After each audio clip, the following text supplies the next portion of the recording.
Нәмәкәй дип әйтим инде. Әйдә покатаемся, что ли? Синең иреннәрең треш пилмәннәре кебек. Шундый тәмле. Аллам, бу бит дөньядагы иң чибәр кеше. Әйтерсеңләр, фәрештәләр аны үзләре күктән җиргә төшеп ясаган диярсең. Я Худам, бу идеал, просто идеал. Әйбәт.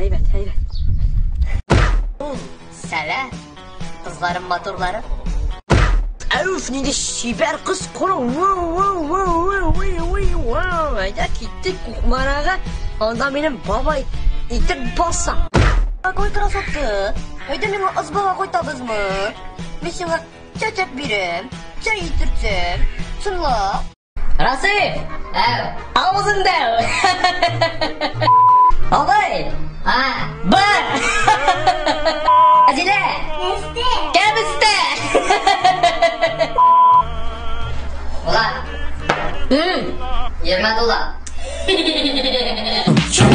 Вот мы татары, да, значит, мы очень национальный такой позитивный народ. Вот мы никогда не материмся. Вот, блядь, оно айтып булмады, что ли? Вот я же говорю, мы постоянно на позитиве, никому не мешаем. Тегесе болса тегесе, без болдырабыз. Вот, улым, значит, слушай, безнең килен сыер сава белергә тиеш, күршенең сыерын сава белергә тиеш, пишмак белергә тиеш, пешерә, мантый пешерә белергә тиеш, сөтнең әчегән юк микәнен белергә тиеш, исеннән күреп тә сразу можешь белергә. Еще әгәр дә көтүдән сыер кайтмаган икән, сыерның кайда икәнен белергә тиеш. Аннары Әниләр төрле критерий куйган саен, дөньяда бер яхшы киленгә әзәя бара. Әйдәгезләр яхшы киленнәрне искә алыйк.